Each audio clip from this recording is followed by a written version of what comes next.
حسبنا اللہ و نعم الوکیل، اس کی تسبیح کریں۔ اور جو چاہتا ہے کہ میں رحمت میں نہلا دیا جاؤں، میرے چاروں جانب کرم ہی کرم ہو، آسانی ہی آسانی ہو، تو پھر وہ تسبیح لے لے اور درود و سلام پڑھنا شروع کر دے، پھر وہ کرم میں نہلا دیا جائے گا۔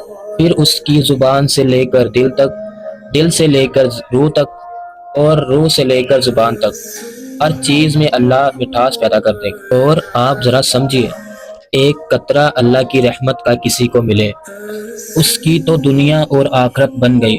تو حضور نے فرمایا جو مجھ پر ایک بار درود شریف پڑھے، اللہ کریم 10 رحمتیں نازل کرے گا، 10 گناہ معاف کرے گا، اور 10 درجے اللہ اپنے قرب کی طرف اس کے بلند کرے گا۔ درود پاک پڑھیں، وقت کو ضائع نہ کریں، کچھ نہ کچھ خیر کا کام کرتے رہیں، سکون فقط اللہ کی یاد میں ہے۔